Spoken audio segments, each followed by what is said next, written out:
YouTube. Yeah, we let it on the YouTube. I can see it. Pam, pam, pam, pam, I pam. posted it. I posted it on the I posted the side by side on the what's the name? And she On got YouTube. yeah, no, on IG too. She got Oh, 90 views. YouTube.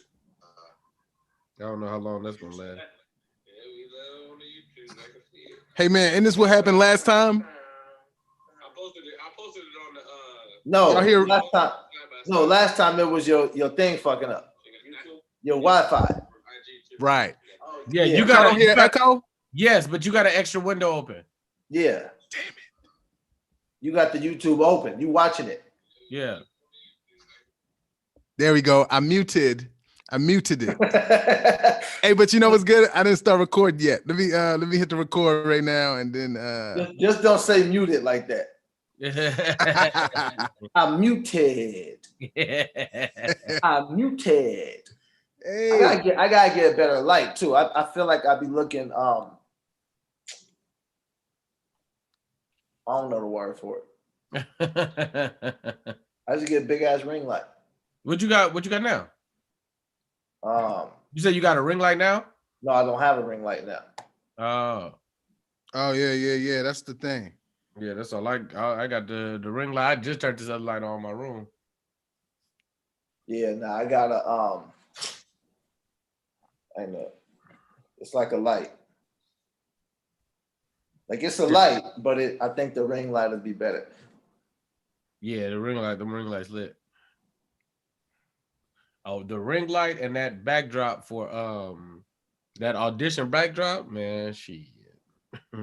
That's all you need, baby. I be living life over here. Oh, you got the backlight too, huh? I got the backdrop though, like the shit like tie-dye, like the blue tie-dye shit. Yeah, that kills it. Damn. That shit be making I was like, this works. Like, this is an audition. Let me see.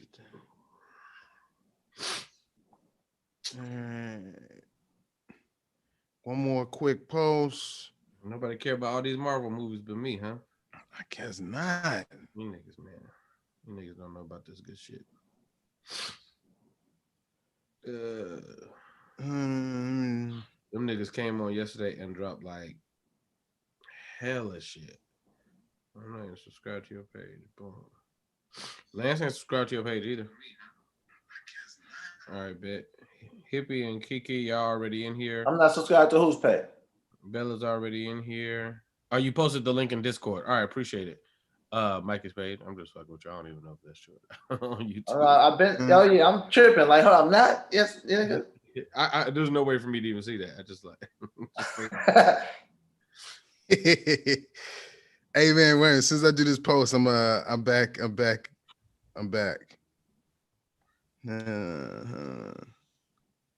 I see y'all in the Chizat. All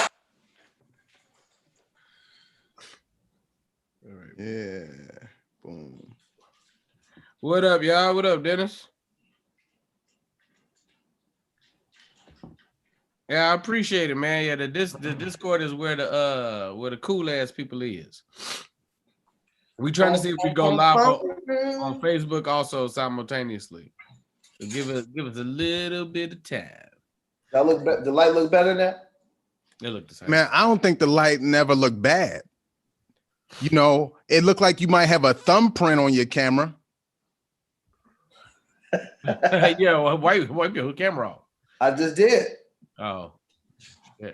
Not just did. Hold on. Wipe it off with not a sock. Yeah, hit that 10K though. That was the goal for the year. We got it, man. Congratulations. We didn't even turn it to a Halloween light. Oh yeah, that definitely made it worse. That? I said that definitely made it worse. Oh no, there it is. It's just your standing is doing like this. Motherfuckers, you in 3D. That shit's in 3D.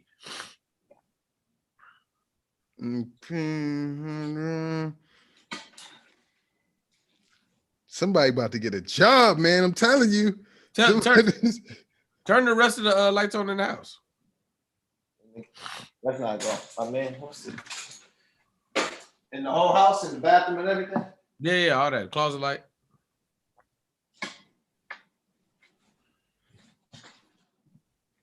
Yo, what's up with the house lights? How come the house lights was never made for that, huh? Well, it'd be the temperature. The temperature and normally in a light bulb is gonna be a little warmer than the temperature on on the rest of this stuff. That's why the zoom lights be having a difference. See, like if you look like this shit, this look different than that. That's like normally like what a kitchen light looks like, or like even like light bulbs from like a movie set. They'll be like cool like that, but normally in your house it's gonna be a little warmer like that. So that's what I need, man, because I got the shiny forehead setting. I think I need the warmer setting. All right, man, look at this. It's posted everywhere right now, so I can do the intro right now of Let's welcome. They in here. They already in here. Podcast. Hey, man, I'm Mikey Winfield. I'm one of the co-hosts of the Black Host with the Black Tea podcast. Yeah, man. And then what I like to do is pass it on so everybody can really give them the essence of what they do. Yeah, what up, though? It's your boy BT Kingsley, man. Black Tea today is my favorite rock and roll group, Chili Peppers. You know what I mean? Little Chili Peppers, the greatest band, California band. They're just the greatest California band. Greatest band, fuck it. Well, ain't nobody messing with the Gap Band like that. Follow me on everything. Lance, what up, though? Hey, man, you feel me? Just out here trying to get my lighting right. You feel me? Drinking my water, staying hydrated. You feel me? My black tea say still standing, even though I'm sitting down. Like that. You feel me? How y'all feeling? I'm good. Hold on, man. She talking crazy over here, man.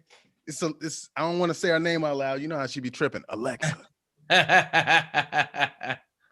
What's that? Alexa, aggressive side chick. Yo, man, she real aggressive. I just got an alert. Oh, yeah? Yeah. You got the virus? Look, my phone just got an emergency alert. State of California, new public. You got it already? No, not yet. What y'all getting alerts in, man? Because we ain't getting no alerts out here in Kansas City, baby. Look, hey, this the alert. Hold on, it say new or emergency alert, state of California, new public health stay-at-home order in your area. COVID-19 is spreading rapidly. Stay home except for essential activity. Wear a mask, keep your distance. Visit covid19.ca.gov. I ain't visiting that if I'm supposed to stay in the house. What you mean? You just told me not to visit nothing. You can't even delete that off your phone, man. That is happening. Your phone got the virus if nothing else got it. Man. So y'all just in the house, huh? Because I might go outside today, walk around. Ain't that nothing but corn anyway. Hey, man, ain't a damn thing in Kansas City, man. I've just been looking out the window. It's all types of greenery, Kansas City you're in Kansas City, not Kansas. You're in Kansas City, Missouri, though. Yeah, but I'm right by the line. So I'm mostly in Missouri, but right there you can see Kansas. Right. So which is stupid as hell. Missouri need to just get a name up. Stop acting like that. What's up with that? Right. Why the name hostage like that? Right. Yeah. They've been fighting about this for years. And Kansas City, Missouri is the better one. But Kansas City is a fun city, but that other Kansas City is one of them hybrid cities. You ever go to a city? For those of you that are watching or listening, like if you when you do comedy, sometimes you'll end up in a random town and the hotel is like the biggest thing in the city. It's like, oh, we got a Holiday Inn Express now. It's like that's where they do the banquets. That's where everybody get married. Like that's the hot spot. Right. It's like that'd be the. Ain't no suites. You could give up the sweet life. That's what you're gonna be at. Yeah, man. Yeah, it's pretty lit here, man. They got all types of hallways and stuff. They got no vending machines. Yeah, man, I don't know. You ain't got no ice machines, nigga. I don't know. Might be on the level higher. But then again, I'm in the penthouse. Hell yeah. Yeah, man. Got us a little light rain and stuff. So, it's getting the winter like that. Wait, so you had did you have a show yesterday? I did, man. I had a show, man, and you know that feeling we describe, man, every once in a while when you like coming back. Yeah. So I kind of had the feeling of that, but I felt like I was already back. So it was everything I dreamed it would be. Oh my gosh. Hey man, but here's the hard part. It's after the show just being like, hey man, you just gotta, you gotta just go over here. Yep. You know, man, because I could feel the love. And they was all standing there like, oh man, we want to touch you and stuff. Yeah. You know? And I was like, oh. y'all got this stuff on your head. Right. And they way more reckless out here because they don't have no type of mandates. They not telling them not to do stuff out here. Oh, really? Man, they like, oh, so movie theaters and everything is open out there. Yo, yeah, okay, yeah, you in Missouri. They can go indoor and outdoor. He on his way. Yeah, man. They like, yeah, I've been to caught a flight for a movie. Yeah, man. They out here just you got your HBO Plus ready? I got, bro. Okay. If I told you all the stuff that I have in here, it would make people sick. I have HBO Max, I have Netflix, I have Hulu, I have Amazon Prime, I have I got Kev on Stage Studios, as you should. Okay, I got and then on top of all that, I have cable in full, all the channels, every channel, I got them all. So I got Stars, I got Cinemax, I got HBO, I got Showtime, I got everything, bro. ESPN, NBA channel, I spend so much money on my cable, electric, internet, and my internet, that's even worse. I told them when they hooked up the internet, I was like, yeah, give me the internet. I said, what's the fastest you have? And they told me that. I said, no, what you got faster than that? Ooh. And they always say nothing. And I'm like, no. If I was an internet cafe calling you for business, what would you give me? And then they was like, oh. I was like, yeah, give me that. And they was like, for real? I was like, yeah. That speedy, you hear me? Yo, you big time doing it, man. That's big when you like, what's faster than what you just offered? Investment, you gotta invest in itself. That's part of itself. Is man, those things readily available. Yeah, you ain't never heard shoddy internet over here. And I'll be 2-3 different systems running on the game, everything. So Dennis Williams just said you still paying for cable. I ain't got no choice. One a friend of mine, this dude named Mikey Winfield, hit me one time about writing on a TV show, and I couldn't find the show, like I couldn't bootleg it. So I was like, oh, this will never happen again. Nigga, I will have this stuff readily available if I need to watch and go back catalog. And two, for the if you are an NBA fan, or for me, a Lakers fan, Lakers games, there's no way to watch them if you live in LA without watching them on the internet, period. You could, you would have to do some real bootlegging to find it, but there's no, Hulu has live sports, not the Lakers game. I can watch I can buy the big NBA package. I can buy the big one. You can't watch Lakers games because you can't watch the local games. Yeah, and even though the Lakers, out of 82 games, 81 of them are nationally televised. This is true. One. You can't miss that one, baby. Preseason start tonight. DVR already set. Like Kings Blazers. What you mean? Hey man, so you like watching games because of who's announcing it? Like you got options like that.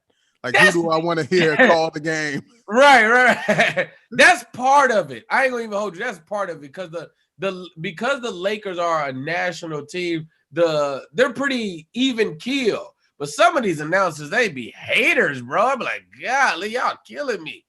I mean, what? He clearly traveled. I'm like, come on, bro. It's LeBron. He traveled, bro. Like, relax.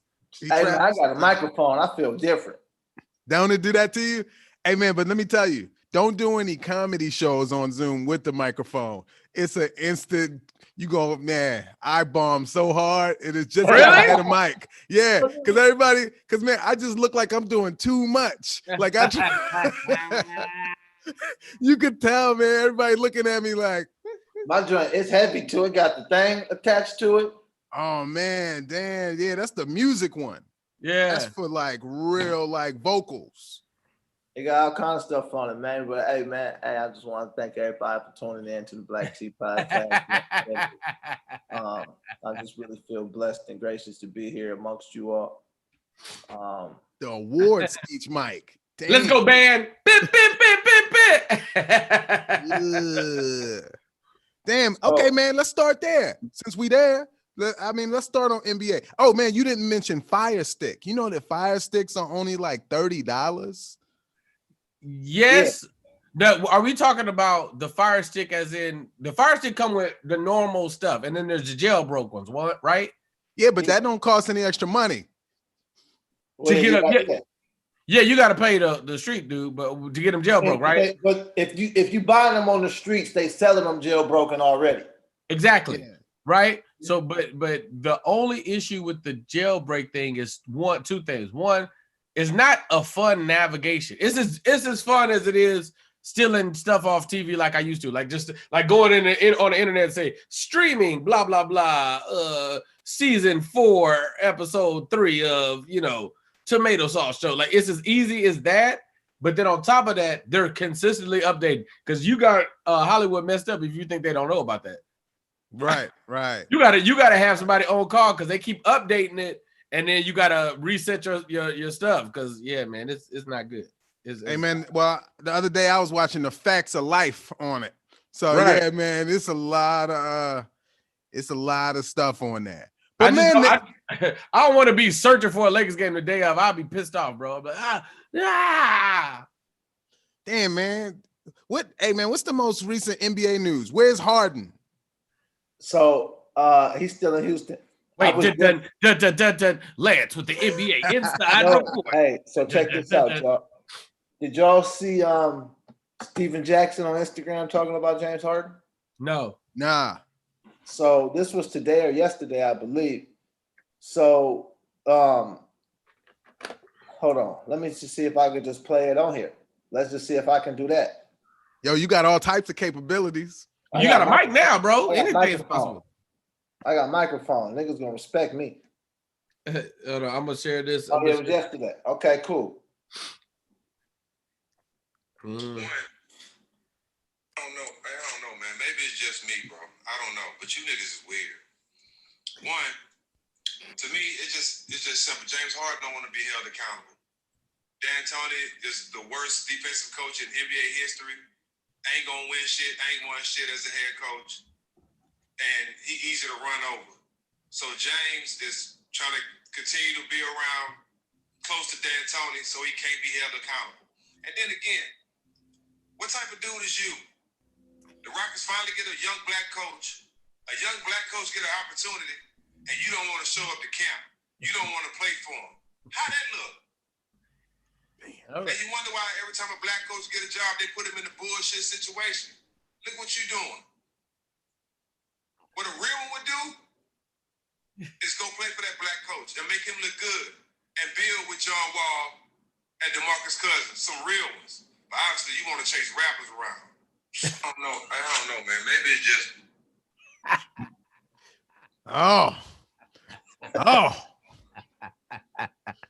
Hey, man, people are so necessary, bro. He said people. Some people are so necessary, man. Steven Jackson is necessary, bro. He's essential. An essential worker. Man. That is hilarious. I mean, look, man, the D'Antoni thing is spot on. We all know D'Antoni is a little he don't care nothing about defense. And James Harden's not a bad defender. Anybody that know that he's not a bad defender because he was the defensive go-to person in OKC. So like he can play defense if he want to, but he know there ain't no money and no defense. We make no money playing defense, man. I watched Lonzo be probably 7th best defensive guard in the defensive point guard in the league, and nobody gave two shits. No money in that defense, bro. It's interesting because turning that into a don't want to play for a young black coach is an interesting angle to take. Right. It's like most people in that position don't want to play for what looks like a rebuild. And or a young coach. Yeah. They ain't won nothing. Right, but yes, regardless of the race, a young coach. But look, man, okay, we was just in Game 7 of the Western Conference Finals, right?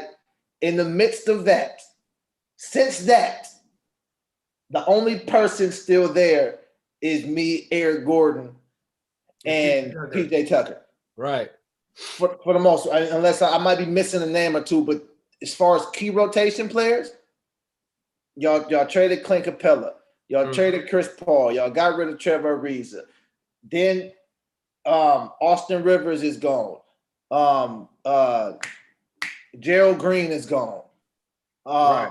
And then people like, so then okay, Chris Paul is gone. You bring in Russ. Now Russ is gone. You trade Robert Covington. Like, y'all, what are we doing here? And they got rid of the probably the GM that I had a relationship with. So now the GM, Daryl Moore is gone. Yeah, Daryl Moore is gone. And the owner is gone. And the owner gone. No, the owner's not gone. No, the owner's not gone. The owner is part of the problem. But no, look. Remember when James Harden got there, that's not the same owner. This is a different owner than that one. Oh, that's possible. Yeah, this is a different owner than he started with. This is because the dude that owns the Rockets now is a dude that's like, yo, it's very important to us that we win, yada yada yada, and all this other stuff. But he wasn't there when it was D'Antoni and Harden was there before this dude got there. Yeah, that's a possibility. But then you got to factor in this: traded Russ and brought in John Wall. And then you brought in DeMarcus Cousins. Those sound like good names on paper. These niggas ain't played in 2 years. There's a lot of injuries over there, bro. Yeah, I mean, it's like, go play for that young black coach. It's like, nigga. it might be some it might be contagious, bro. You might not want to play with them injuries. Because look, man, they said, and who knows how true these reports be, but they said Brooklyn, Philly, Miami, Milwaukee. Right. All teams that are in a position to win. And Doc Rivers is a black coach. Hey, I'm gonna tell you something else. I'm gonna tell you the one that they're not talking about that was blatantly obvious to me. Blatantly obvious. Paul George. Talking about sending him to the Clippers? Yep. I thought Paul George was an obvious take after what happened last year and whatever hiccups they're having, because I don't know how close him and Kawhi are, but it made perfect sense until Paul George signed that extension. He was like, "Oh no, y'all know I ain't going nowhere." Yeah. You know that's talking about Paul George for Russ. But that's what I'm saying. If Paul George would go for Russ, then you'll consider, because if you'll consider Paul George for Russ, you'll consider James Harden for Russ. Who talking about the Clippers? Yes. I mean, the Clippers would do it in a heartbeat if they would do it for Russ. But who wins in that trade, man? Paul George for Russ. What do y'all think? The Rockets. It's just. See, this the thing. This the thing about Russ, and not just Russ, as players like Russ. He got to have the rock. You're not getting the most out of Russell Westbrook if you don't give him the rock. Right. So when you got Russ on your team, you got to be ready to give him the rock. Like, but I mean, James the same way though. Like Harden the same way, but Harden is a better shooter. Yeah. Hey man, how hard is it to become a better shooter over the course of a year? I mean, course of a year, unless you Lonzo, it'll take a long time. This is 13th season or something like that. Like people just kind of are who they are. I mean, and because it's not spot shooting, he got the rock. Like that's the difference. It's like somebody like Jason Kidd became a much better 3-point shooter end of his career. But he was shooting spot up, standstill shots. Flat-footed too, not even jumping. Yeah. Nigga has the rock. Right? He's doing all off the thing. So now you have the rock and then turn into a catch and shoot player. It's tough. And then mentality-wise, trusting it. Yeah. That's how I know Giannis gonna end up being a good shooter, because Giannis already trusts the jumper probably way more than he should. But I mean, he gonna put it up. Unlike Ben Simmons won't even shoot it. Yeah. And he don't trust it at all. He's like, man, y'all ain't messing up my PER. And then see, when it's time, you're gonna resort back to who you are. So when it's time and the Bucks need a bucket, Giannis ain't shooting that jump shot. Yeah. Because it's not even the 3, it's the 15-footer. It's the post up. You don't have to shoot threes. You have to be a threat to do something other than dunk. Yeah. You have to be a threat at the elbow to where now you can see the double coming and kick it, or just face up and shoot that. See, when Giannis is at the 3-point line, the nigga's one dribble away from a dunk. Okay, and look at the see, Mike's ain't shit. Exactly. And that's why you should just go back to the regular Zoom settings. What happened? I cut out? Yep. You didn't cut out to me. That was BT's Wi-Fi. Am I still weird? Wait a minute. No, you great, man. You didn't cut out at all on my end, man. No, everybody in the comments say you cut out. It's so that's what you be doing? You reading the comments? No, everybody, I didn't hear you. That's what you're doing? Like 40 comments said, you know what I mean? It didn't even say cut out. It was just a scissors emoji. Man, keep going. No, that's just it with Giannis. So it's just interesting. Like even like the Paul George thing. I was asking you, did you watch all the smoke shit with Paul George? Did you watch it, Mike? Nah.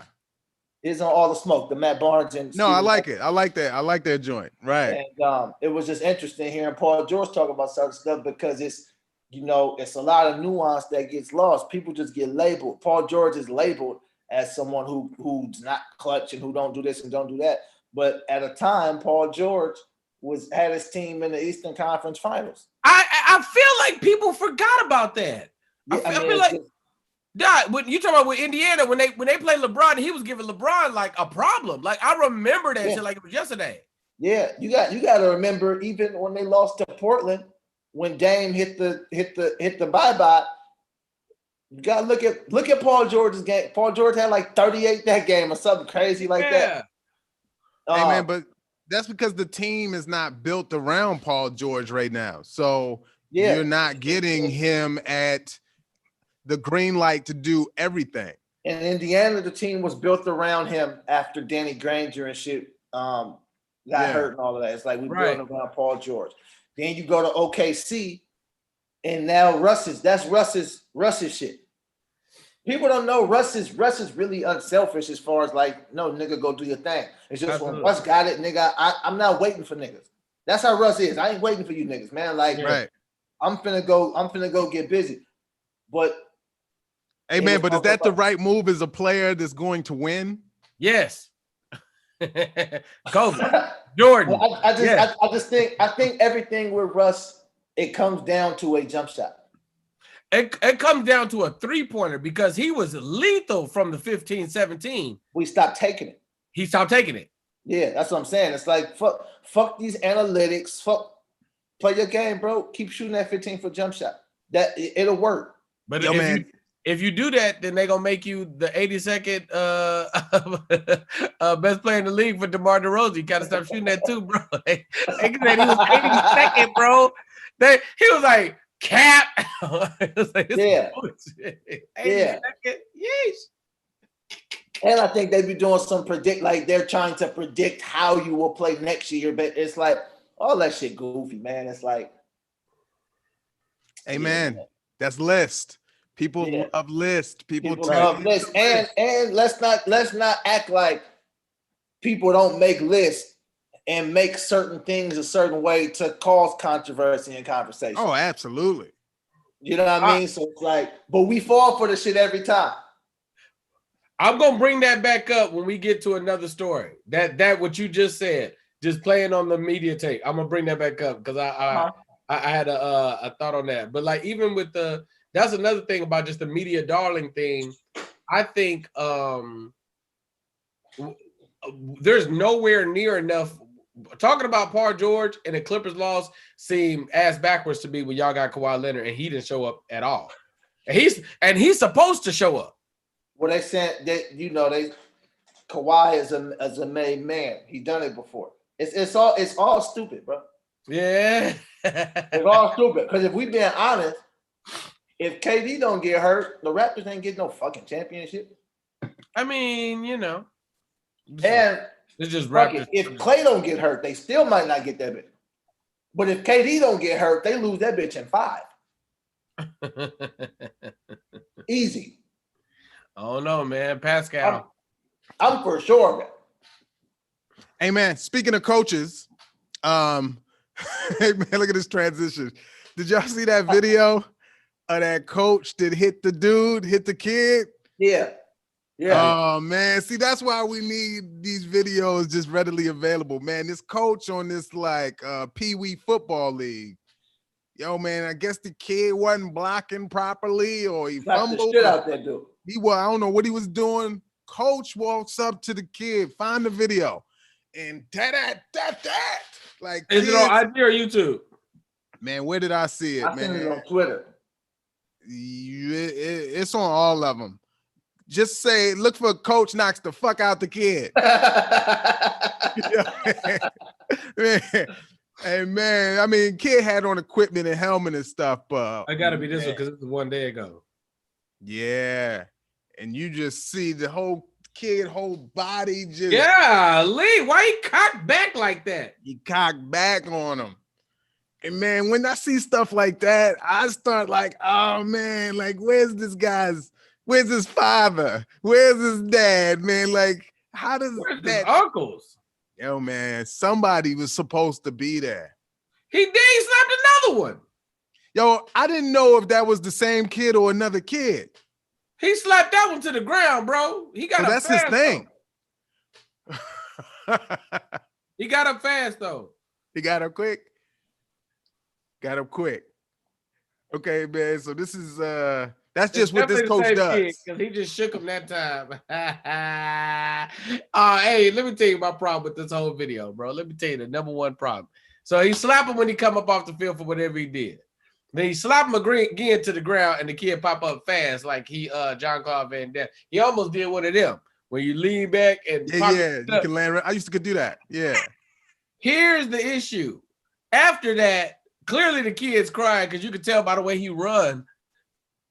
You can tell in his run he crying. But then he sat him on the bench. Nah, listen, don't sub me out after that. I got to do it right now with your old ass. That's the whole problem. So you saying he took his opportunity? Yeah, man. Let me get it right so I can come back and slap shit out of you, bro. You can't do it. You know what? So this is the fucked up part about that, right? There's been this shift in like culture of sports. Is like everything is like coddled and participation ribbons and right.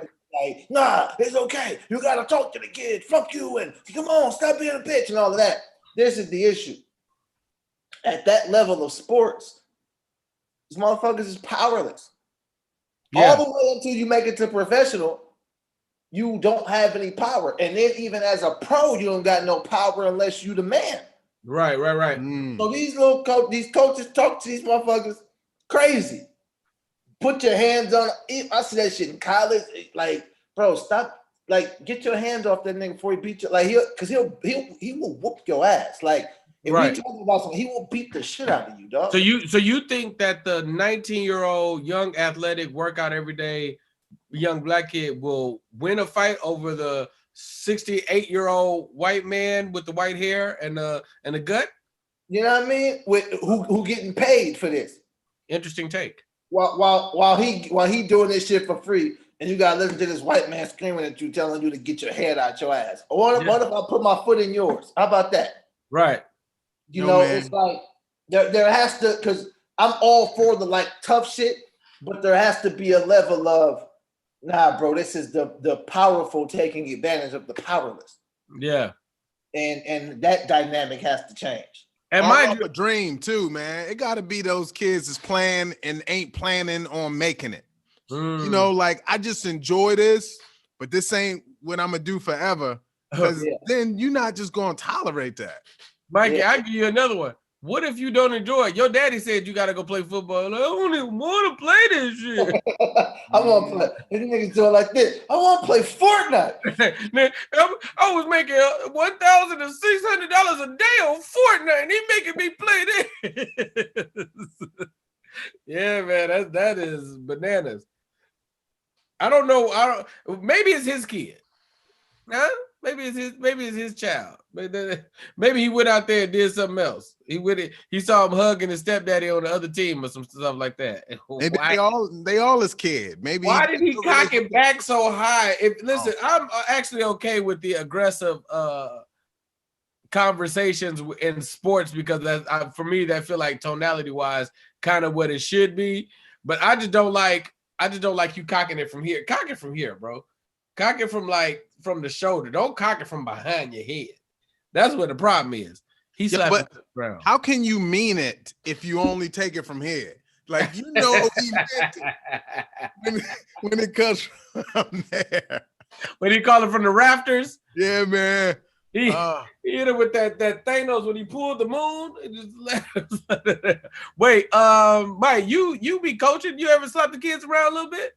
Hey, nah, man, because all the parents are sitting in the stands during coaching. So, and plus, man, we ain't like trying to win. Like, we just trying to get better. We ain't trying to win the game. We just individually trying to grab each kid and make them better for the next season. And if we do win, hey, man, there we go. Because one day it's really going to matter. If we do win, tonight was a success. Did you pinch him? Do you pinch him a little bit when ain't nobody looking? But get your ass for him. Kind of like that without the pinch, man. You just look at him with a dirty look, just like you do that real quick, man, and they're like, "Oh shit, why are you staring at me like that?" Damn it, Coach, man. Hey, man, it's been a lot of savagery, man. You know, speaking of coaches beating kids, man, there's a story about this Santa.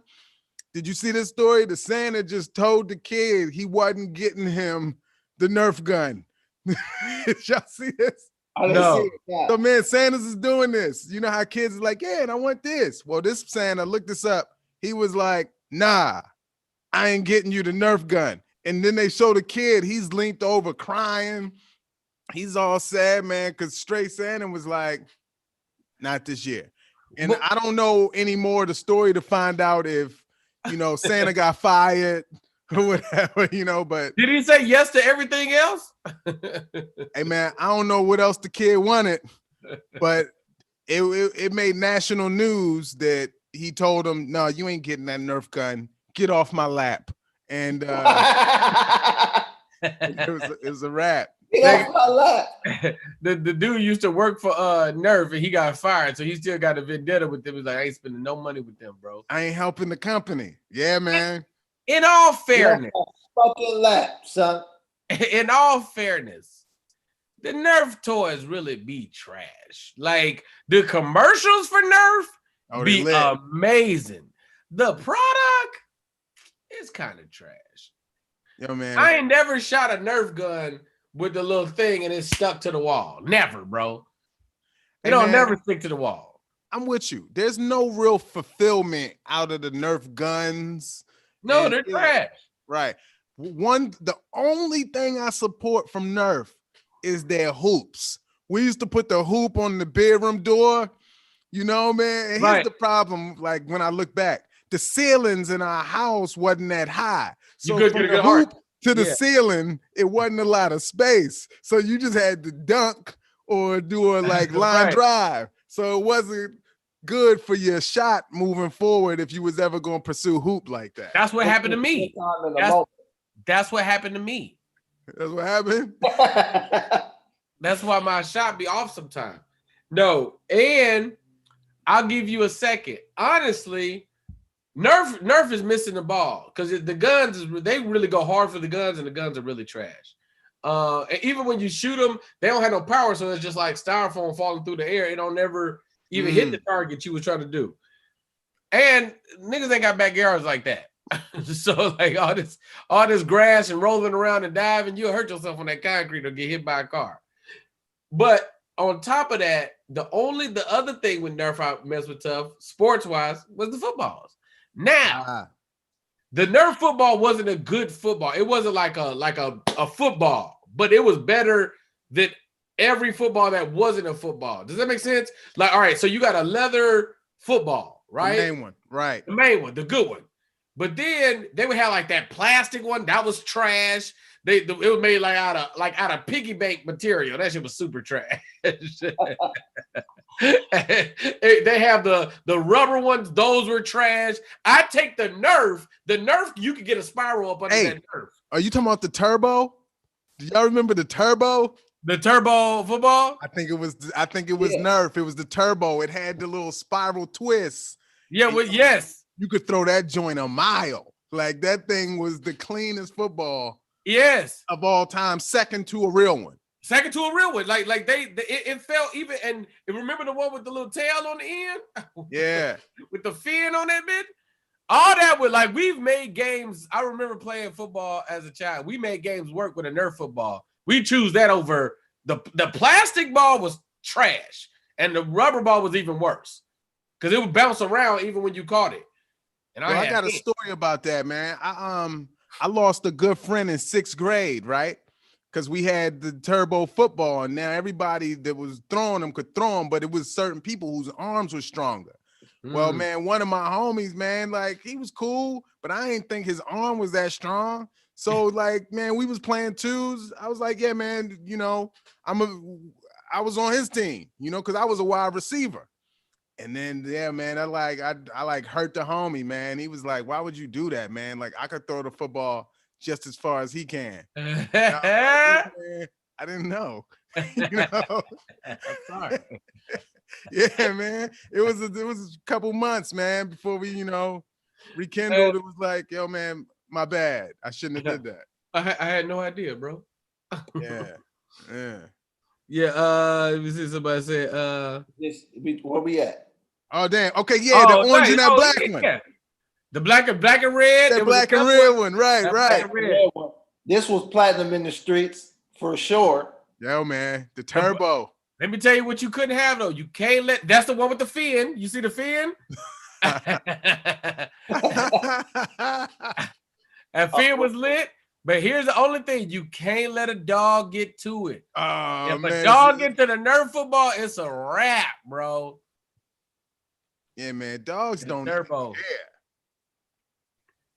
Yeah, they ripping chunks out of it. I ain't gonna even hold you. Let me not put it all on dog. You can't let a bad kid with silver teeth get to that football either.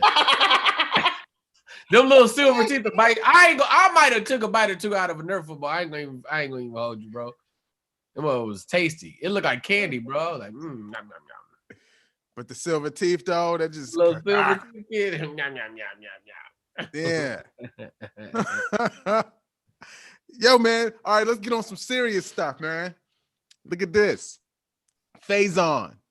So y'all heard what they was doing with the promos, man? Because I always thought that movie Couples Retreat was a very funny movie. I enjoyed it. But what they did is they took him and the girl that played his fiance or something in the movie off the cover to promote internationally. Yes. Damn. It's the cold game. So apparently he's suing them, you know, for I don't know what amount you can sue, but he's like, yeah, that hurt his business. And I don't know, man. It's this part of this racist, shady game. But why do you have to do that internationally? I thought that was just amongst the United States where, like, you know, many of us were hated. Is it Lance, I'm gonna let you go because yeah. You got ties to this? No, I just got my thoughts might be a little off kilter, but go ahead, Lance. You talking about as far as Faison coming off when they took him off the cover, right? Absolutely. Right. Yeah, at first I thought he just couldn't fit. in the picture. or they want them on that bitch naked. Yeah, that's another thing. It's like with your booty cheeks out, fam. But yeah, I mean, we all know it be that fuck shit, man. It's like, but I don't know all of the details of the people behind it. I do know, like we all know, they be fucking with us. They be trying to play us on all kind of little fuck shit, and Right. so and see, and this the cold part of the game. Nobody ever noticed it until he just brought out the movie 10 years old, 15 years old. So imagine how many of those instances happened a million times and nobody ever even thought about it or brought it up. So Right. I think if nothing else, it's always important for niggas to speak up just so we're looking for it, acknowledging, aware of it. It's like, oh, they on some fuck shit. Hold on. Right. Y'all know they just changed the clubhouse, the the app. Yeah. Yes. It came to a black dude. Yeah, recently, like in the last 2 days. Like 2 days ago, yeah. You know why? Because niggas got it popping over there. Yeah, I know that, but I don't know why they changed. I don't know. So, go ahead. No, go ahead. That's like I'm looking at you, and then I thought you was talking because I'm looking at the YouTube also, and I was like, oh wait, Lance saying something. This is live. All right, so black people, I love you. I don't wanna you know what I mean? Just here for some my understanding. I'm just talking business. I'm just talking business. The Black Panther movie, most of the marketing and promotion was of him in the costume. Equalizer, most of the marketing was that image with the gun. No Denzel.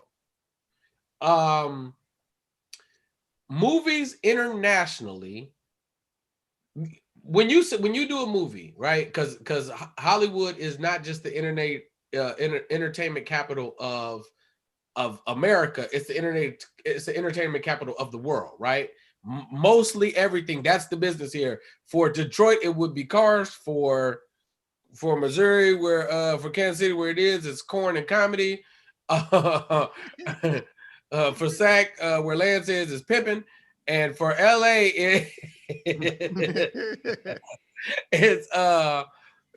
it's pimping also, but it's Hollywood, right? They market the movies to China. China's the second biggest market as far as where money goes, and then after China is like I want to say India, and then you get into like where the Europe money is made, right? Historically, internationally, this ain't up for it. Check the numbers, bro. Black movies do not do well overseas. Because they notice I didn't say Africa none of that time. No, they're not going to Africa like, ooh, come on, y'all, go to the movie theater. They're not doing it over there. It's not one of the places they market to. They market to everywhere else but those places. And those countries be just as racist as America is. And if there's less black people on the cover, they're more likely to do well. I'm just talking business. This is one of the times where we have to give credit to somebody very specific, Kevin Hart. Kevin Hart has made a concerted effort to change this. So how? Well, okay, I'm trying to sell movies everywhere, right? So The Rock, he has a little more ambiguous look, and he's an action star. With Will, you can kind of get away with it. It's sci-fi and aliens. You know what I mean? You could sneak it in. But if we're talking about this person is the face of the thing, where they're the Mission Impossible lead, whatever, Kevin would do movies and say, I want to be on the international marketing because I know y'all don't market to them. And they would say, but why, Kevin? Why would we do that? He would say, oh, because for the last umpteen years, I've been over here touring, building a crowd over here that will come and see me in films. And if you're not a comic and maybe a rapper, it's really hard to do this because if they put a movie with Drake on the cover in Paris, people gonna show up. You know why? Because Drake does concerts in Paris. And for Kevin, it was the same way. He was doing shows over and over again. It was like, oh, I went to a 1,000-seater, now 5,000, 10,000. He's doing 20,000 seats over here anyway. So there's going to be a market of people that are going to come to the thing with his face on it. This ain't the same for all actors and comedians. And I don't know how much, I don't want to talk about Faison specifically. I'm just saying there is a disconnect between, and now mind you, a lot of this is probably how the same BS we see how Black people are marketed in the world is also the same BS of like how we're marketed around the world, right? Like it's like same way they market us here, same way they market us around the world. So like there's a disconnect for showing up to see Black people and stuff. Pre-Black Panther, Black Panther is like it's the litmus, it changes everything, bro. It's the Marvel movie under a thing that's already doing good. And I challenge anybody, find me another Black film that they put 100 million, 200 million into. You just ain't gonna find it, bro. Red Tails, epic failure. Epic. It did not do well. John Lucas made him a little Black woman. He was in that 30. Oh, yeah, Tuskegee. We're gonna put out the man. That shit did. For Hollywood numbers, double wood. It did not do good. Oh no. Yeah, but Black Panthers went up and it like surpassed where it was going to do. So like and it's not just technically Black. They don't normally lead with Latinos or Asians or Indians either. Like if for years Indian men and Asian men could not be leading men. They would always make them demure or soft or the little punching bag. Like they wouldn't make them like an alpha or like sexual. They wouldn't like this. Let me tell you what they're not doing in China and India, having sex. That was the idea. It's like, no, they're not having no sex over here. So now, because India is such a huge market, and because Asia is such a huge market, you gonna start seeing more Indians and Asians in leading roles. Oh, they're gonna be everywhere.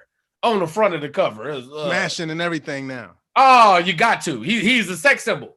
You got to make him, because Bollywood and the China market is so big.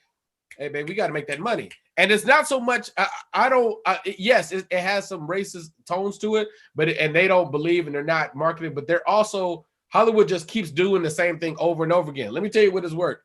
Putting aliens, sci-fi, action, and horror in what's name? Let me tell you what doesn't really work. Comedy in general. Just the transition of comedy don't really work internationally because the tones are just different. They laugh at Mr. Bean and stupid shit like that, and we laugh at, other stuff. So I'm not saying Faison's wrong. I'm saying that we are on the precipice of a change of that, because as a person that's just trying to make a movie, I don't know if it'll hurt your sales, but I don't know if it'll help. Yeah, so all of that is, well, first off, that was an in-depth description of white supremacy. Absolutely. But world supremacy. Just keeping niggas out of the conversation. Yeah, white supremacy around the world. Yeah. Yes. But the interesting part about that is it was Faison on the cover with 8 white people. Right. In the back. Yeah. Already in the back. Right. I mean, it's like it's like one thing if like the movie is covered between his face on like this, but it's like this nigga just in the back. That's like can you scoot him a little further back? Yeah, that nigga, he's still in the picture, but he just under the water. But well, actually, if you look closely, what they don't realize is if you flip the poster over, he on the back of the poster. Big as hell, belly out, under the water. Yeah, with the homegirl too. He's in it too. Oh, she didn't get no marketing. She didn't get no marketing at all. Nah, she didn't even do another movie after this. Yeah, she, like literally, yeah. I don't know what happened to her. I think she on bounce. There's a good chance she on bounce. Yeah, because it's a that's something that I think we all fight with, struggle with. It's like we notice some bullshit. And we're trying to figure out how to get into the bullshit, but not be covered in bullshit. Absolutely. Hey, man. All right. I'm sorry, man. I'm sorry. But I want to. So right now, what are we noticing and not talking about right now? Notice it and not talking about? Yeah, because Faison knew this when it happened. He just said they promised him, some working opportunities if he just like didn't make it a big issue. Mm-hmm. So he was like, "Oh, cool," but those opportunities never came. Little industry me too. Boom. Gotcha. Right. And that is shout out to Faison for that smart business. That's good business. Like, yo, I get what y'all doing. Y'all know this some big shit. But as long as y'all keep a couple more deals coming my way, then we'll be fine. And then them things don't come through. I get it. Yeah. What are we talking about that we're not? What's happening right now that we're not talking about? Yes. Like what's going on right now that's just not being talked about? Yeah. Like I think a lot of things. I think the way the internet works now, everything is being talked about. It's what's being heard or what's being. Wait, hold that thought. What's being heard? Somebody else. I want to be. Somebody just said John Boyega just went through the same thing with Star Wars not being on the board, and he was the lead. Yeah. For Star Wars. Keep going. What's being space shuttle up there? Right. Yeah. What's being heard? Lance is where he was. You know what I'm saying? Like it's almost like how we talk about like it's no matter what kind of comedy you want to do, there's an audience for it. Mm-hmm. Understand you can talk about this shit, but the audience ain't gonna be that big. They not promoting you talking about this shit. Right. So it's almost like you gotta like weave your way through and then say some real shit when you get a chance.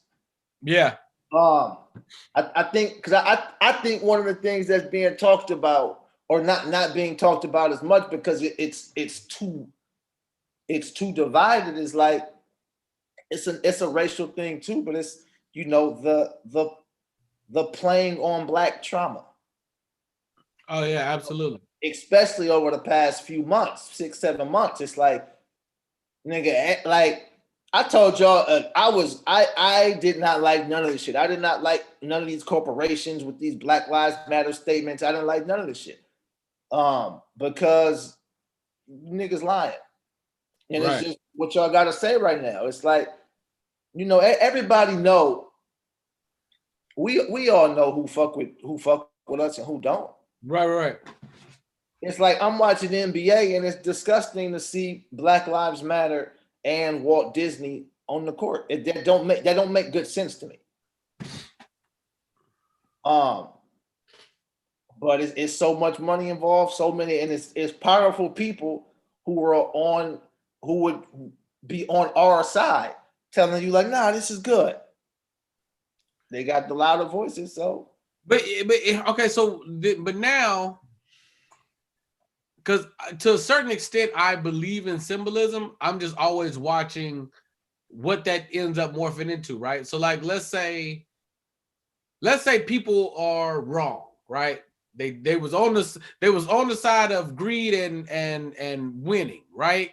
And then there's a change in the tide, and they're like, man, we should make some adjustments, right? And then they're attempting to make the adjustments, but we know you still got that stank on you, right? So it's like how do we process them adjusting, whether it be genuine or not genuine, right? Okay, companies on some nonsense. Somebody in the comments name a company. That way I'm not y'all don't feel like I'm attacking nobody specific. But some random company, they're building.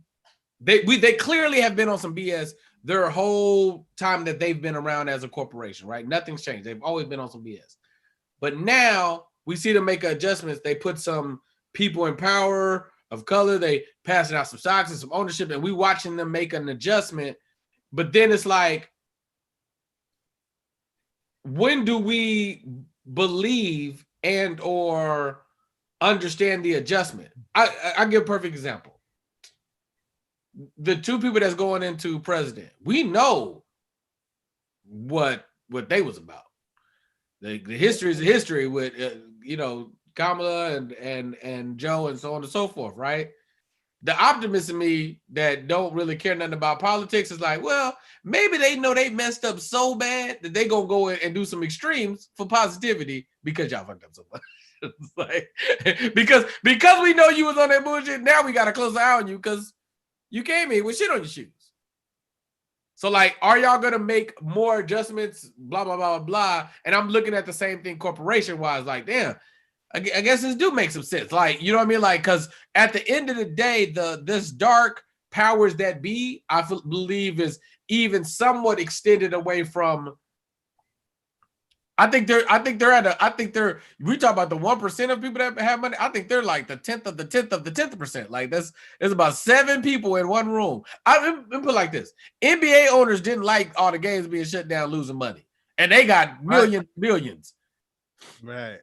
So at one point in time where they're just like somebody said Universal. So let's say Universal's been on some bullshit like their whole time. And then somebody was like, hey man, Universal, y'all be on some bullshit. You're like, I do?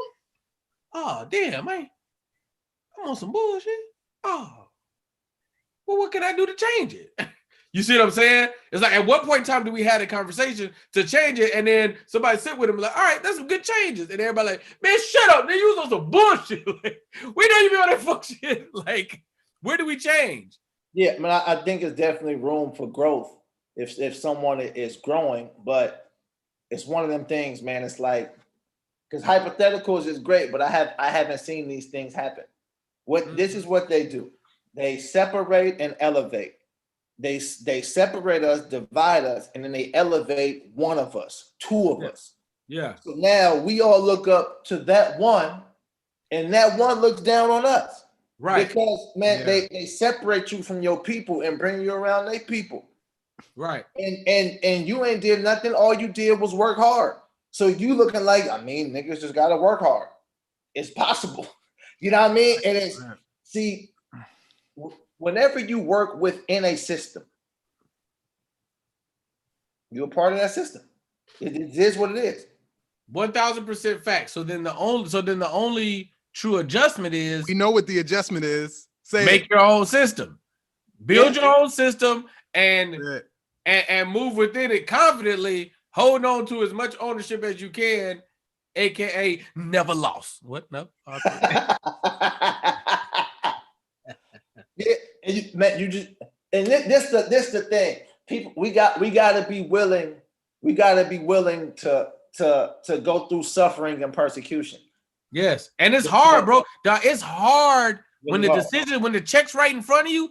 It's hard as hell to be Nip, Jay-Z, Tyler Perry. It's hard, bro.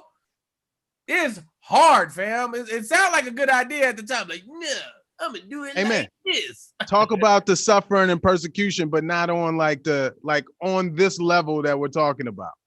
Okay, for instance, right?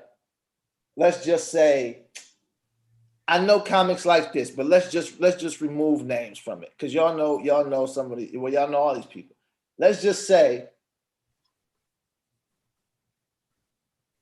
all right, cool. So they come to you, they come dangle you a check, right? They're not even asking you to do nothing crazy. They're not asking you to do nothing, but they're just asking you to do something that you don't believe in. Right. Right. They just want, okay, Patrice O'Neal was like, I could have been way more famous. Everybody knows that. But I'm not finna be in movies playing the fat guy. Yes. Like I have a brain, like my comedy is not even the fat guy. Right. At all. Not comic at all. I'm the introspective point of view, come at shit from a different angle, thinking comic. Yeah. Right? So the suffering is you gotta watch people everybody knows can't fuck with you. Right. Everybody in comedy knows that they can't fuck with you. You gotta watch them get all the opportunities, the movies, the acclaim, the money, and you gotta just stay here. And you gotta watch the other industry that always gets lost on people. It's like there's a Hollywood entertainment part, and then there's the marketing media conglomerate. You gotta watch them people be like, man, this dude is killing the game. Ain't nobody better than him. Look at the light on him. He got the light on him. Man. You're just in the shadows being great. You got, bro, and the crazy part is when you ask the comics who's who, they gonna tell you who's who. You ask the rappers who's who, they gonna tell you who's who. Yeah. Then you go ask those same comics to book a show, and they going to get the hot nigga. Gotta sell them tickets, baby. You know what I mean? So it's like, as amazing and as great as you are, we gotta sell the tickets over here. Right, man. So you get lost in every fashion of it. You gotta suffer from your peers. You gotta suffer from the industry. You gotta suffer even. Your friends don't understand this shit, man. Your family is not going to understand why you're not doing this. I don't know why you just didn't take the check. You could have been in Big Teddy Bear 4, but I guess you just too good. You know what I mean? And you got to be really secure in yourself and secure in what you're doing in your walk to say, I'm not doing that shit. I'm going to get everything that comes to me from doing this. Right. So then that's just the person who is just saying, I'm not doing it. What happens to the person who speaks out about not doing it and speaks out about what's going on? Are you done? You could be a martyr, but you're gonna be broke. Everybody knows that. You know, everybody knows that. Hey, my OGs tell me that all the time. So you can be a martyr, you gonna be broke. You'll be famous and broke. Mm-hmm. Ain't no money in being a martyr. But that gets done on the low, man. That's just like they just stop calling you. You know, man. So nobody knows that your calls are less. It's just not happening anymore. You know what I talked to. You know what I told my whole friend. And when I say my whole friend, she really a prostitute. Thank you for clearing that up. I said, I'm just calling names. Nah, she really still pussy. So everybody wants to be something, but not be treated like what they are. Yeah. You know what I'm saying? Niggas want to sell out, but not get treated like a sellout. Right. Women want to sell pussy and not get treated like they sell pussy. It just is what it is. Nick, when you meet a woman, she's going to try to do everything in her power to convince you that she's not a hoe. And when you meet a man, he's doing everything in his power to convince you that he's not a loser. There's a lot of hoes and a lot of losers out here. But you don't want to get treated like that. It's more losers than hoes, though. That's a problem. If it was just a little bit more. You know what I'm saying? You don't want, because you got to suffer to be a fucking loser. You know what I mean? It's like there's some shit that comes with being a hoe. It's just like there's some things that come with I'm abstaining from sex until marriage. Yeah. There's gonna be some suffering with that. You're gonna miss out on a lot of parties, a lot of good times, a lot of people you gonna like ain't gonna like you back because that's just trash. Exactly. You know what I mean? But are you willing to suffer for the shit you believe in? Okay. Or are you willing to stand on your shit? So since we're here, we here now, baby. You know what I mean? We here now. We here. So I am starting to believe that our generation of comic/creators might be one of the most important in history, right? So what's happening is we remember, let's talk hip hop for a second. When I hear hip hop about drug stuff, I can kind of just understand the vibe and so on and so forth. But I also have a palette of hip hop that understands the amazing stuff before, and I saw the transition, right? I heard Pac, I heard Kane, I heard all that stuff. So now when I hear the other stuff, I'm like, oh, this is different. So I can filter through. So for us, we remember pre-internet. Right, we're the generation before the internet, right? but even outside of entertainment, we're the generation before it, right? And then there's the internet, and then there's everything after, right? There's everything after digital. So as content creators, right, there's a change in the space of there's the cameras, right? There's literally, it's cheaper to shoot than it used to be. So now you can get really high quality stuff out of very minimal cost, right? Which is a thing all in its own. Like, we can be doing a podcast virtually and be in 3 different cities in real time with people watching live commenting. That didn't exist not even that long ago, bro. This didn't exist in the 90s.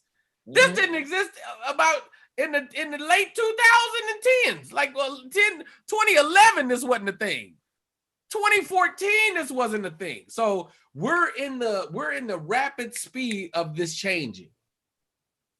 In the space of ownership, in the space of the independence, I feel like we're the most important because the decisions we make and the choices of how much suffering we want to take on is really going to be the changing of the guard. So if we're looking at Tyler and Tyler's like, no, I got an audience of, regardless of how y'all feel about my stuff, I have an audience of people. I got enough people that love me that I'll just deal with them.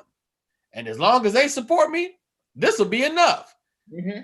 Dum to the dum dum on the studio. Dum to the dum dum. Disney got to call him. Like, you know what I'm saying? So now we all saw that, and we're like, Nipsey in your ear. We're like, we've seen it from a different space. So as long as we don't shit the bed and hold on to a certain amount of ownership, so hold on to a certain amount of how we're moving. One, for everybody later, it'll be greater, but for us, I mean, ain't Tyler a billionaire? Like, it could be, we could legit shift things. It's all good till, like, let's give LeBron's in the same age range, right? What if LeBron say, you know what, I think I should just start my own league. I think I should just start my own college. I should just get with all the college players that are really, really good, and we could pay the players, and we have like our own double NCAA system. And as opposed to college players going and playing for Duke, you just come play for this team, and I'll have a deal with whatever. I think that might work. If we do this right, it'll be better forever, right? Because that's, with the support, we'd be fine. Yeah. So the thing with that is that's amazing. This is the elevation, right? Yeah. This is the elevation of LeBron is in this other realm now. Why on earth would he not deal with Nike? Nike has been good to him. But now we're talking. Okay, so now we're in the details, right? So now it kind of might be necessary for Nike's survival to do it a certain way, i.e. music, i.e. Drake. If Drake goes independent, everything in the music industry kind of goes into this weird upstream because he's too big to stop now. Let's just say that Drake said, you know what? I could just hire a team of people that can market and promote me. I got enough network connections. If I do my media stuff, I don't really need you. I can just put out my music. Everybody loves my music, and I'll be fine. I know enough artist connections. I'm good. And then Beyonce's like, yeah, you know what? I'm doing the same thing. And then like if and Rihanna's like, yeah, me too. And it's like, wait, everybody's going. What they're going to try to do is they're going to try to find people that'll take the check, they'll market and promote them as crazy as they can, and at some kind of way that maybe they'll become stars. But here's the issue: the internet. The issue is I can touch the people without y'all now. I don't need y'all to distribution changed. Right. It makes sense to do it for Nike to do a different deal now. It's like, well, you forced my hand. I'm in 100% agreement. The issue is, why would Drake do that?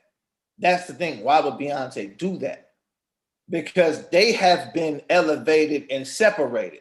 Because the people who do that is Tory Lanez. People like that who have not ascended to over here-ness. They're still here. They got some fame, they got some paper, but they seeing it like, oh, I don't need these niggas. I'm always leaning on money. And my brain is always finances. Like I'm always like with Jay, I bought Tidal, bro. If he's with Tidal, then that's where I'm gonna be at. Album music, that's all fine. But I remember when he did the deal, and because that's the other thing is like I don't know how many of the moves are to elevate to a space. I don't know how many times Byron Allen goes to NBC or whatever to say, hey, put my show on at midnight to just get just enough money. Like, I got you, motherfuckers. I'm gonna go buy the Weather Channel. Like, I don't know how many deals you're doing for another plan that you got for the other play. That's what I mean. And this is what be making shit tough. Right? Fuck it, bro. These niggas be white men until they need black people. And then they come talk to us like our people. It's like, but you ain't been fucking with us. Like, y'all haven't been fucking with us. Y'all been doing all the white people shit. Y'all have been extorting, exploiting black people and doing these things until these white people do some white people shit to you. And then you come back to talk to black people like, we got to stay together. We got to fight. And I'm like, nigga, you've been in bed with these niggas. But that's not giving the excuse. I'm not in denial what you're saying, but I'm saying to a certain extent, how much of that is just playing the game to an ultimate win, right? Like, because I believe if you gonna change the system, you got to to a certain extent change it from the inside. Mm-hmm. But you got to keep your crux about you before before you lose your mind, because beating on the outside door, you ain't doing nothing. Right, but so now this goes back to the original point, right? How do you change a system? You don't. You stay the fuck out their system. Right? Just stay out of their system. Stay out, go do your own shit. And this is the suffering. This is the hard shit. But it's like you're not gonna get some of this other shit. You gotta be okay with that, right? What are you in this for? And I'm not saying this like this is a simple thing. This is a very, very, very complex, complicated thing. I'm not saying it's just like fuck. I'm just saying these are things you gotta kind of deal with. It's like, nigga, I'm in this. How much money does one need? I need a few billies. I don't know about that. You know what I mean? Like, how much money does one need? Is a realistic question. See, black people, we got neighborhood. We don't fully have community. We don't because of all the shit they did to us to fuck up our community, and we don't fully understand community. And capitalism though, right? Like, because we know when you said the white man shit a second ago, it's like, yes, it happens to be that the black people are the people they step on to make the money, right? Mm-hmm. But also capitalism gotta have a bottom class. Yeah. There's a part of me that there's a dark part of my soul that's like, I just don't want it to be my people. Yeah. You see what I'm saying? But how else do you do it? Shit is tough. I'll give you one, and I'll give you another layer. How else do you do it in time? Like, you got to have enough time to do this, right? You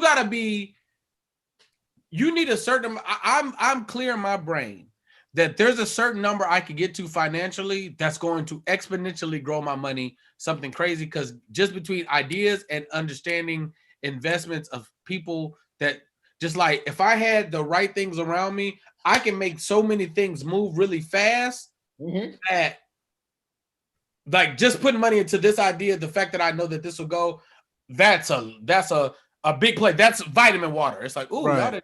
y'all missed that. So, here, look, man. Go ahead. Look, we thinking about this now, which is great, and if we were thinking like this when we first got in the game, it would probably be, we would be thinking we would be somewhere else. We might not be exactly where we are now.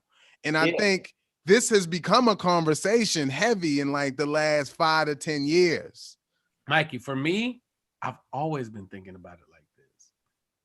And I'm telling you, and I'm still right here, bro. I've been when my sophomore year of high school, I saw the Keenan Ivory Wayne story, and Keenan basically said, he said when you go do it, it's not as hard as everybody says, because when you're in it, you don't feel it. He was like, once you're in the system, he was like, yeah, I was living in my car, but I had a show with Eddie Murphy that night. I wasn't thinking about it. I got to do better than him on stage because I have to have a good set because there's going to be people watching. That's how he saw it. So, right. Mm-hmm. So at that point in time, I was like, all right, I know that I'm going to do entertainment, but I know that it's not go to college, get a degree, movie star. I know that that's not the path. I don't know all the inner workings, but I know, okay, what do I need to do if everybody tells me no? And every decision up until today has been based around that. It's like literally went to college, bounced around degrees to get to a point of like, all right, I got enough information. I don't need the degree. I just needed the information. I'm out of here. And that's what I was saying. Time. It's like, my back hurt, bro. No, I get you. It's a lot to put in. Man, this is when that happened for me. When I wasn't, I just felt I was at a point where I should have been considered for a half-hour special. But see what my mentality was? It was like waiting for them to get me a special. And then somewhere click was like, yo, that's not how I'm supposed to be thinking. Right. It's like, yo, man, you can't pay for cameras. You've been selling t-shirts, you got an hour, so just go do it. Yeah. And that was like my pivotal moment to be like, all right, man, all of this, I can do it if I really want to. Like this whole Stepman premise. Like, there's some people tailing around it, but there's other premises. But if I want it made, I could do that right now. It's just, it's a lot. It's the sacrifice that Lance is talking about, right? It's like the suffering and the sacrifice. Like, bro, y'all have had this conversation with me multiple times. I made a movie on the basis of me, two processes. One, me and Nate are going to sit together and create a film. And anybody that went to the house in NoHo, the posters, the writing of the show was on the wall. It's like, we're going to write a movie to play the game with, to get into the system. Like, hey, system, here's a movie we wrote. Neither one of us is so emotionally tied to it that if something happened, it's like, oh, you took my thing. It's not that. It's just like, no, we're just going to do something good using our talents. All right, boom.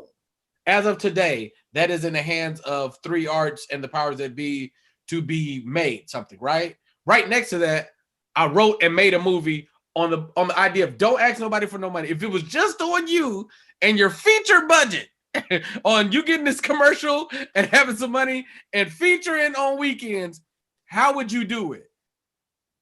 It's been 7 years, bro. And I ain't like not messing around. I just got to the point where I ran out of money. I was like, well, all right.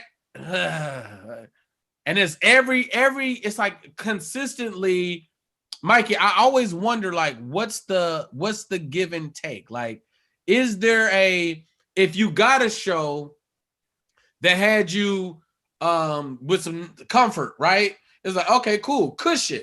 Now you got to do the work of that cushion. But now after that cushion's over, it's like, all right, cool. Now I got some finances. I can do my own thing. Right. But it's like, how much time has passed? Because that's the other thing we're fighting is time. That's the part that always gets left out. Mm-hmm. Yeah. And man, when you speak of time, for me, it's time and balance. Yeah. Then you got all these other responsibilities that you owe to. So, but then, man, now you over here like a passion that's feeding the balance. It's the decisions I've made, but still, man, it's like, yeah, it's part of time. It's a lot. Yeah. What was that first movie, BT? The movie that is She Wins. No, the first one with you and Nate. Oh, that's Bait Shop. Okay. So yeah, so Bait Shop was on the wall of the NoHo building for the longest, and it's like, Nate got new management, Nate got so on and so forth. He was like, yo, I got this project, and they was like, oh, okay, cool. We went and had a reading, and now we're flushing it out, and it's like, all right, now we're going through the process of putting it through the system to see what happens. I don't know. Maybe it'll sell and so on and so forth, and it'll be in the system. I don't know. But right next to that, I shouldn't even probably be saying this on here. I just had a really intricate conversation with some of my representation about like who am I and how am I moving? And I'm like, yo, listen, I am going to do everything in my power to, when I get my opportunities that are presented to me, to show up the best version I can, give the best performances, the best auditions, whatever I can, right? Like as we're all doing. But right next to that, when they ain't messing with me, I got to be creating or I'll go crazy. I was like, if I had to wait on what was going to be given to me, if I had to wait for the Comedy Central special, like if that was the credit, it was like, bro, you know how long it's been between them two projects? It's like, I would have lost my shit, fam. Because that's the only way I sleep at night is knowing I create my own stuff and knowing that I be killing on stage. Just like, sooner or later they'll get it. You got because we have a longing to be productive. Yeah. Right? Not to be productive, but to create. That's why during quarantine you've seen so much shit come out of us, because it's like, look, man, niggas was getting. I know niggas that was getting lots and lots and lots and lots and lots of money, unemployment money. That don't make a nigga happy. Right. Like I got all this money, but nigga, I wasn't doing this for a bunch of money. I don't wake up to get money. Like I don't fuck what these rappers be rapping, nigga. I don't wake up with money on my mind all the time. That's not how I live, bro. Right. You know, I'm a creative being. I need to get shit out. Yeah. People don't understand that, man. Outside of other artists, they don't get the passion to create is in you, man. And when the bonus is when they hand you some money, like, oh, okay, cool, because I was gonna do this anyway. Yeah, right. I just can't tell you that because you're gonna try to play me, and then it's gonna be a principal issue, and I'm gonna have to go fuck somebody up, and we don't want to do all that. So it's like, but nigga, that's what this shit is, man. It's like, you know, for art, everybody I know during quarantine has flourished. Yeah, I ain't gonna hold everybody I know. That's the people you surround yourself with, though. Yeah, like, so I don't want to be insensitive to anybody, but when I be seeing these things on the news, I'm like, I'll be looking around like, what's going on in my real life? You know what I mean? That's why I turn about them stats. You talking about them statistics? Man, it's like I get off. When you get off the internet and turn the TV off and you go live, you might see that, they lying to you. Yeah. A lot of bullshit they telling you, man. And like I said, not to be insensitive to anybody who's going through anything, but I think most people who struggle just be struggling. You know what I mean? It's not, they were struggling last year too. Yeah. You know, it's just kind of, you know, that's some of that is a spiritual thing. It's about getting your spirit right, so you can know how to handle certain things, how to deal with certain things, how to manifest certain things, what you say, like how to not speak in ways that curse you.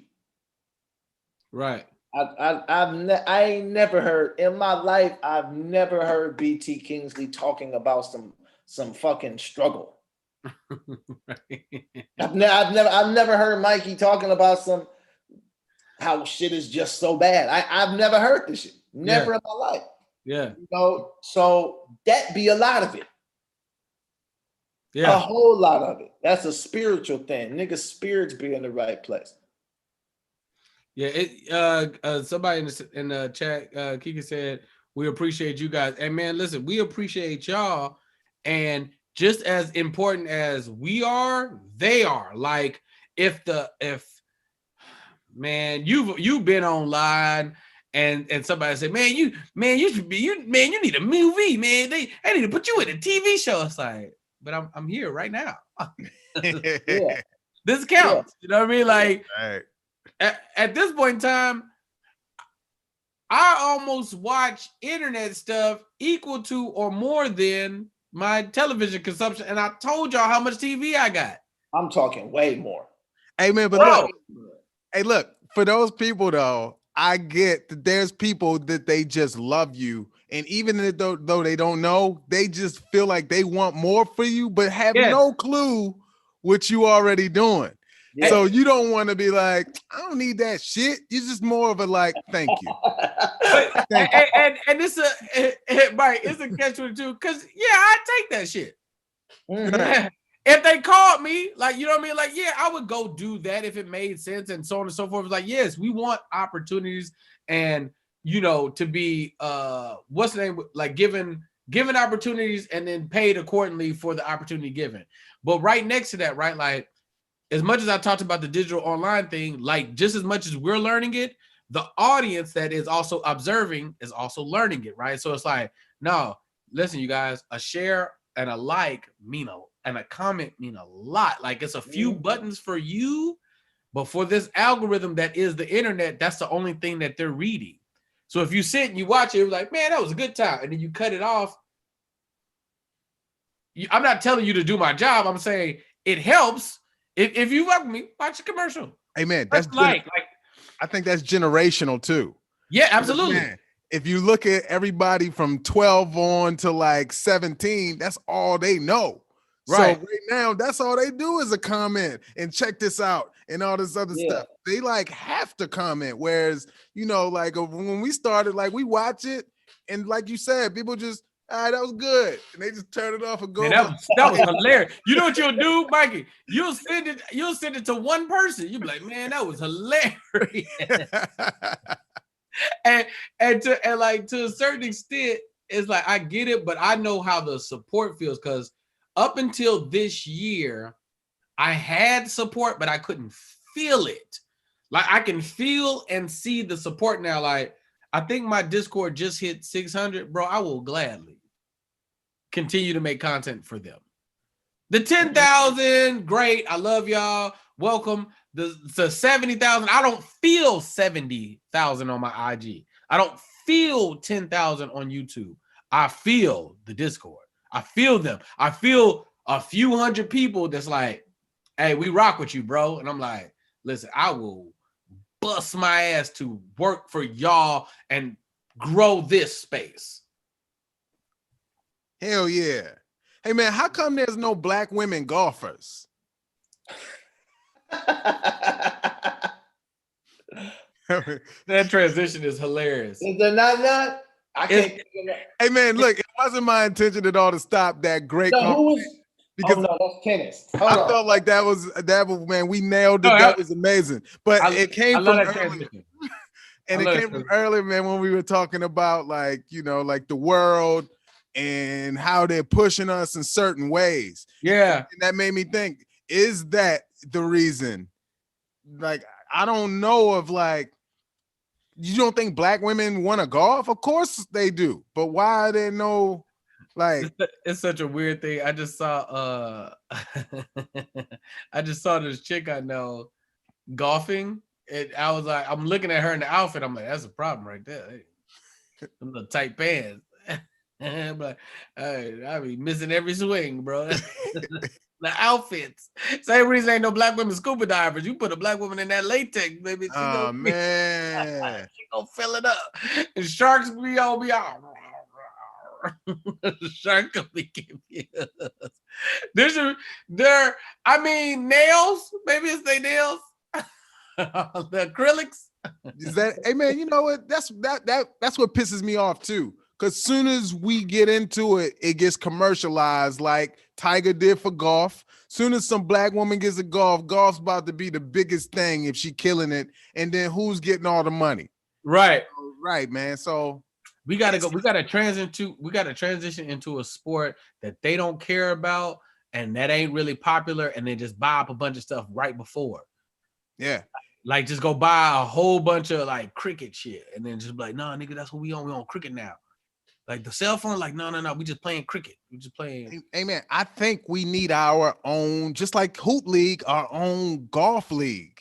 And it could be a women's golf league with black women golfers. They gonna come to us. Yeah. Because it's gonna be legit like everything we touch. It's gonna be the skirts. It's gonna be the golf cleats. It's gonna be like crazy ass swings you ain't never seen before, or some wild You would think, shit. yeah, people like. You would think more women would play. You would think more black people play golf just for the polo shirts. Niggas love polos, bro. They love polos, man. Niggas love polos for real. That's hilarious. Wait, we got to touch that little baby thing too, bro.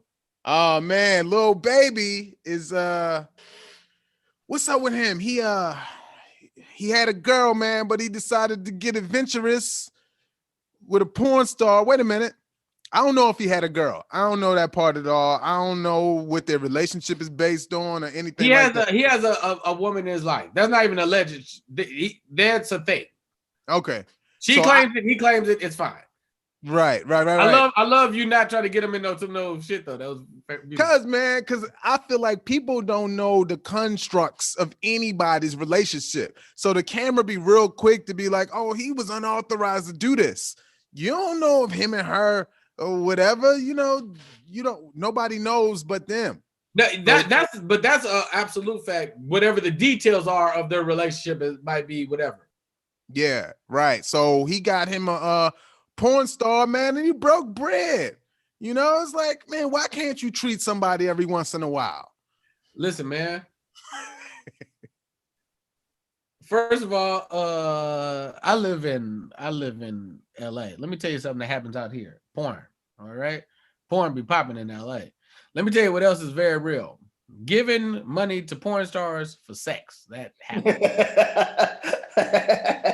The thing, you guys. It's not even weird. It's not even weird. You name them, you could probably pay them. Okay. You want to have a good time, you got to come up out that cash. And that was the funniest part to me. Was one, his girl saying,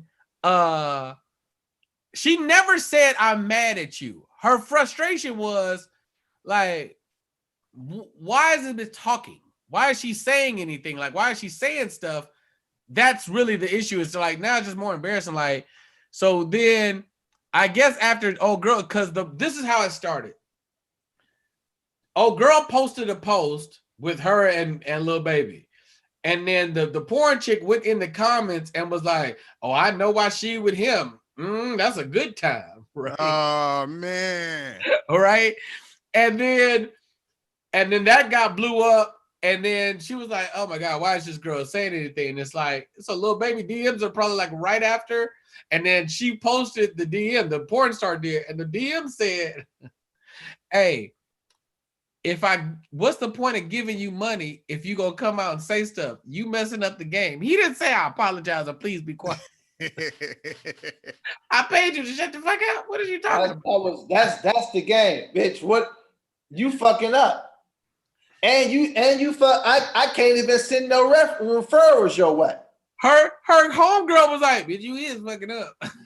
Hey, she was compensated well, according to, what I've known prices to be in the streets. Yeah. Man, she did well. Yeah, man. They said it was 16 racks. So it did what 16? I thought it was 6. No, 16? 16 racks to shut the fuck up. And you still talking because everybody want to be a star. Yeah.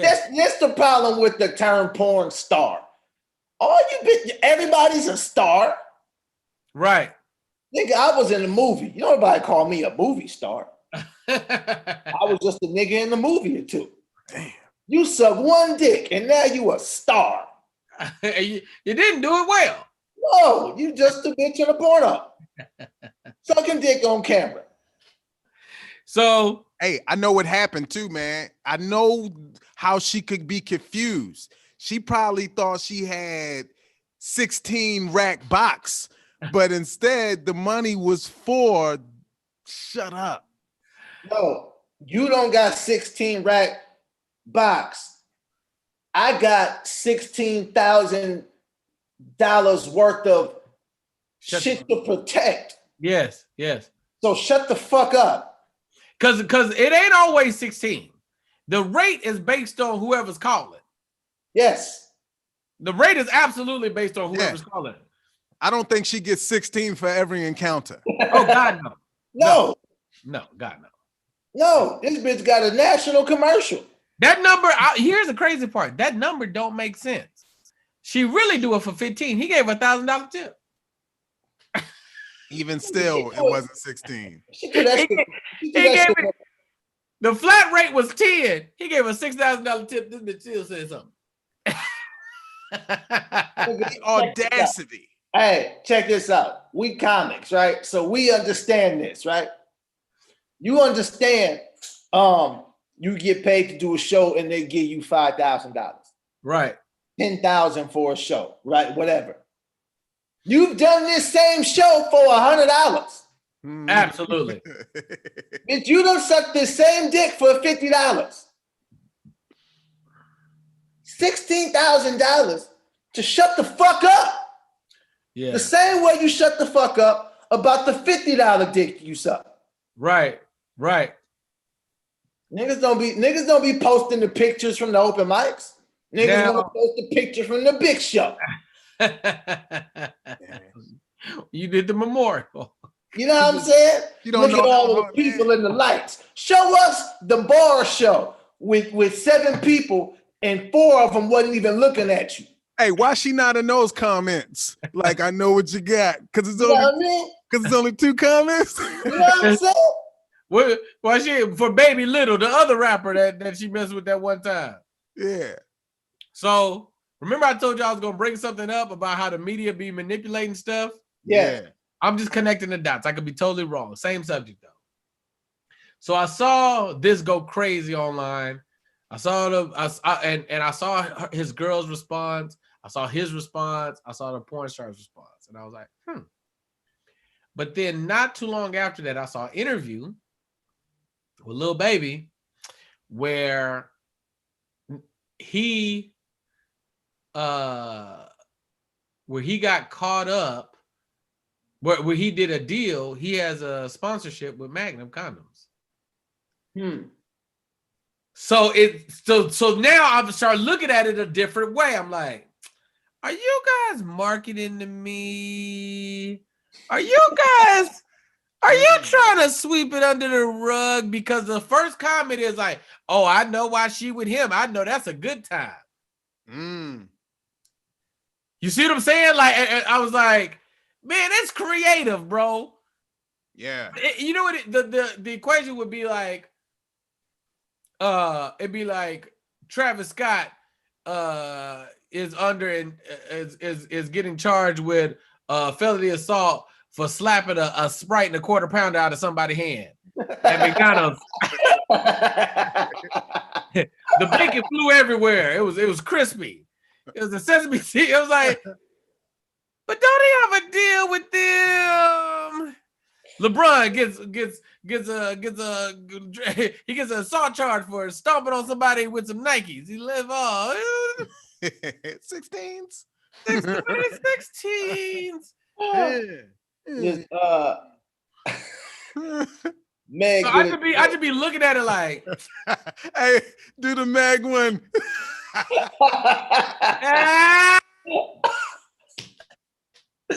Meg get a deal with an ammo company. Hey man, did you see the video of her the twerk and scoot? Yeah. Oh, yeesh. I'm gonna tell you what it is, bro. Let me tell you something. As long as man can hit that twerk and scoot, I don't give a damn how innocent he is, bro. I'm on her. God, bro. Deal with an ammo company, man. She set it all up. Oh, no. Oh. No. Oh no, wait. Oh man, damn it. That's funny. Hey, are we doing more professional closes to the show now? No, hell no. Hell no. Okay. Nah. It's not gonna be a professional close. Hey man, but look, I want to talk about this, man, before we go. Yo, man, what's y'all Clubhouse experience like? Lance is hilarious on Clubhouse. I'll tell you that right now. Clubhouse is interesting. Yeah. BT ain't really dove all the way in yet. He pop in every now and again. I don't fuck with all them niggas on there, bro. I'll walk in the room and I'll look up. I was like, who's in this room? And they invited me up. I was like, nope. I like 10 people up here, and I know and fuck with 3 of y'all. Nah, I'm good. I'm gonna go head on out, bro. I'm good. I will head up out of there. You hear me? Hey, man. Yeah. Hey, Well, man. Clubhouse is an interesting place because Clubhouse, one thing Clubhouse shows you is how insecure motherfuckers are, even people who have accomplished things. Right. Oh, how so? You just see people so there's a thing that happens when I don't want to use this word, but I don't have a better word to think of right now. Something happens when you're the biggest star in the room. Not just Clubhouse, that's just a general thing. Just if you had a house party, you're the biggest star, you're the most popping nigga at Walmart, whatever the case is.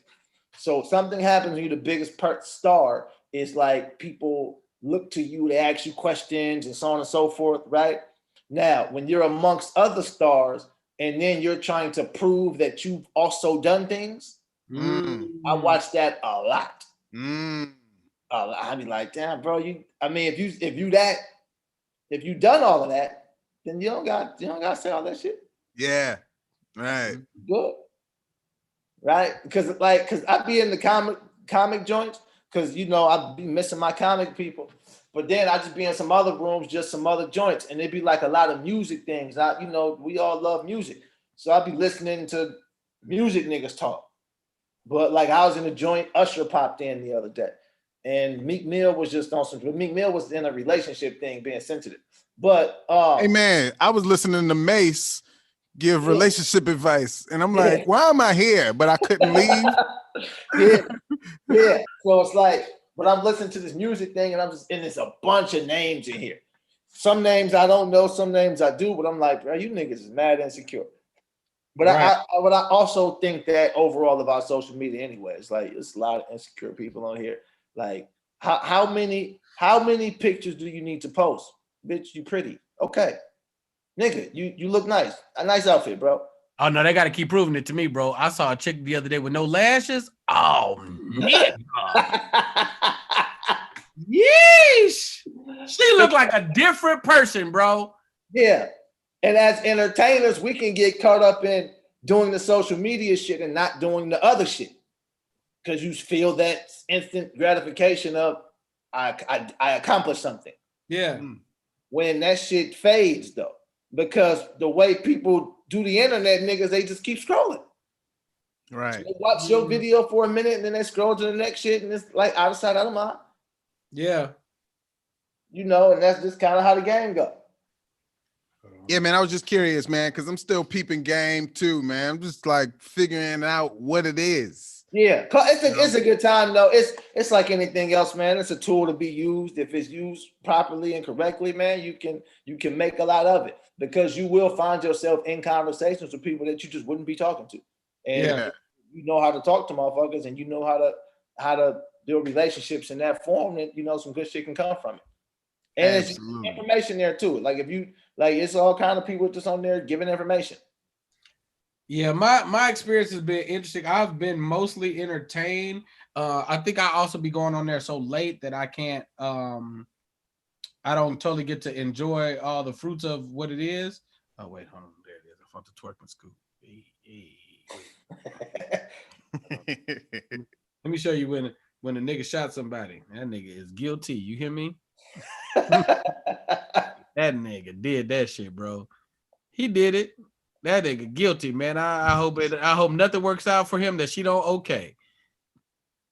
Yeah, he did that, bro. Anyway, so now I had to search for that one, man. It's interesting going into you're right, Lance. I haven't had the experience where I'm just like, oh, this is like you know what I mean? Like a full so on and so forth. I like having the conversations. I'm in a couple of spaces in a couple of rooms, and when I pop in, I normally just pop in for people I know because all the random rooms where it's just people talking, acting like they know what they're talking about. I'm just like, oh my god, this ain't Wednesday, lover. You guys are not experts. Like, Now I know what I'm talking about, but you guys. Yeah. Hey man, that's it. Wednesday Lover needs to make the transition over there. You know? Nah, they ain't got no money, bro. They come about that cash and I'll move my punk ass. Hey, nigga, have you heard about the Moan Room? I keep hearing about it. I haven't seen it though.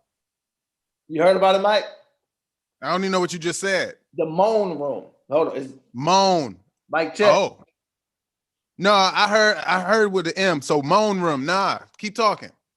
Yeah. Well, they not doing no talking.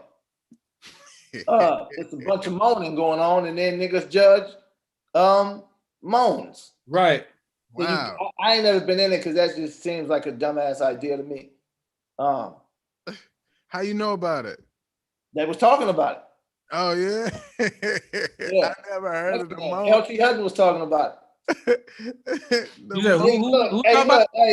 hey, hold on. Hey, Mike, while you say that, I just got on the Clubhouse. I ain't like go in the rooms, but it's right here. Mace, if I don't want to cheat, what should I do? And it's Mace relationship advice again. Hey, man, I was like, man, leave quietly. And I couldn't. Hey, just so we're clear too, I'm looking at this picture that Clubhouse put up. That's the booking picture right there, man. People be thinking, my agents be thinking I'm going crazy. I'm like, no. Listen, man. Y'all might not understand, but let me tell you what I know. That's the hair that be booking, bro.